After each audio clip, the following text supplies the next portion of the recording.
വർഷത്തിൽ ഒന്നോ രണ്ടോ തവണ മാത്രം സിനിമാ തിയേറ്ററുകൾ ഉത്സവപ്പറമ്പെന്ന് തോന്നിക്കും വിധം ആളുകളെ ഒന്നടങ്കം ആവേശം കൊള്ളിച്ച് വിസിലടിപ്പിക്കാൻ ഒരു നടന് കഴിയുമെങ്കിൽ, തുടർച്ചയായി തനിക്കു നേരെ വരുന്ന ആക്രമണങ്ങളെ മുഴുവൻ ചെറുത്തുനിന്ന് തൻ്റേതായ സാമ്രാജ്യം കെട്ടിപ്പടുക്കാൻ ഒരു നടന് കഴിയുമെങ്കിൽ, ഭാവിയിൽ തനിക്കുണ്ടായേക്കാവുന്ന ഭവിഷ്യത്തുകളെ ഒന്നും കണക്കിലെടുക്കാതെ അതിശക്തമായ രാഷ്ട്രീയം തുടർച്ചയായി തൻ്റെ സിനിമകളിലൂടെ പറയാൻ ഒരു നടന് കഴിയുമെങ്കിൽ, അയാൾ തനിക്കെതിരെ നിൽക്കുന്ന അധികാര ശക്തികളെ ഭയക്കാത്തവനായിരിക്കാം.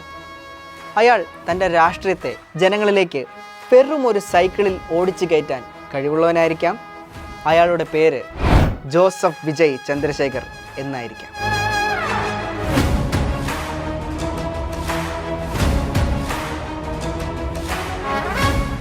വിജയുടെ പൊളിറ്റിക്കൽ എൻട്രിയെ പറ്റിയുള്ള ചർച്ചകൾ കാലാകാലങ്ങളായി നിലനിന്ന് പോരുന്ന ഒന്നാണ്. അണ്ണൻ രാഷ്ട്രീയത്തിലേക്ക് വരുമോ, വന്നാൽ ഏത് പാർട്ടി ആയിരിക്കും, രാഷ്ട്രീയത്തിലേക്ക് വന്നാൽ എന്തൊക്കെ ചെയ്യും, അണ്ണൻ തമിഴ്നാട് CM ആകുമോ തുടങ്ങിയ കാര്യങ്ങളെല്ലാം തന്നെ വലിയ രീതിയിൽ ചർച്ച ചെയ്യപ്പെട്ടിട്ടുള്ളതാണ്. 2013 വിജയുടെ തലൈവർ റിലീസായി. ആ സിനിമയുടെ ടാഗ്ലൈനായ ടൈം ടു ലീഡ് അന്നത്തെ ഹൈലൈറ്റ് ആയിരുന്നു. ഈ ടാഗ്ലൈൻ അന്ന് തമിഴ്നാട് ഭരിച്ചിരുന്ന ADMKയെ വല്ലാതെ അസ്വസ്ഥമാക്കുകയും അവരുടെ ശക്തമായ ഇടപെടൽ കൊണ്ട് അന്ന് ആ സിനിമ അനൗൺസ് ചെയ്ത സമയത്ത് റിലീസ് ചെയ്യാൻ പറ്റാതെ പോവുകയും ചെയ്തു. ഇത് വിജയെയും ആരാധകരെയും അങ്ങേയറ്റം അസ്വസ്ഥമാക്കിയ ഒരു കാര്യമായിരുന്നു. ഒരുപാട് ദിവസത്തെ കാത്തിരിപ്പിനും കഠിനമായ പരിശ്രമങ്ങൾക്കും ഒടുവിലാണ് തമിഴ്നാട്ടിൽ തലൈവർ റിലീസായത്.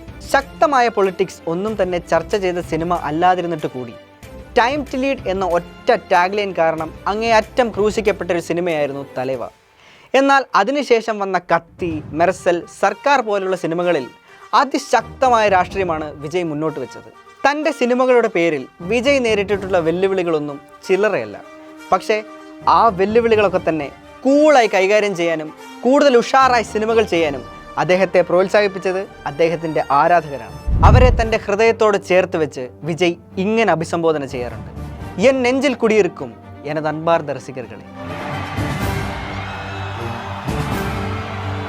രാഷ്ട്രീയം തനിക്കൊരു നേരം പോക്കോ കച്ചവടമോ അല്ല എന്നും, ഒരുപാട് നിരീക്ഷണങ്ങൾക്കും സൂക്ഷ്മമായ ആലോചനകൾക്കും ഒടുവിൽ താനെടുത്ത ഉറച്ച തീരുമാനമാണിതെന്നും, നാളിതുവരെ താൻ സഞ്ചരിച്ച വഴികളിൽ തൻ്റെ താങ്ങായും തണലായും കൂടെ ഉണ്ടായിരുന്ന പ്രിയപ്പെട്ട 5 മക്കൾക്ക് വേണ്ടി പ്രവർത്തിക്കാൻ കിട്ടിയ ഒരവസരമായാണ് ഇതിനെ നോക്കിക്കാണുന്നതെന്നും, അതുകൊണ്ട് തന്നെ നിലവിൽ കരാറിലുള്ള സിനിമകളെല്ലാം തീർത്തതിന് ശേഷം പൂർണ്ണമായും രാഷ്ട്രീയ പ്രവർത്തനത്തിലേക്ക് വരണം എന്നാണ് തീരുമാനമെന്നും തൻ്റെ പാർട്ടിയായ തമിഴക വെട്രിക്കഴകത്തിൻ്റെ പ്രഖ്യാപനത്തിൻ്റെ ഭാഗമായി അദ്ദേഹം പുറത്തുവിട്ട കത്തിൽ പറയുന്നുണ്ട്.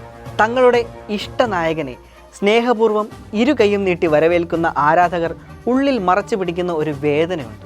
സിനിമയുടെ റിലീസ് പ്രമാണിച്ച് ഓരോ വർഷവും ആരാധകർ തീർക്കുന്ന ഉത്സവ പ്രതീതി ഇനി ഉണ്ടാവില്ല.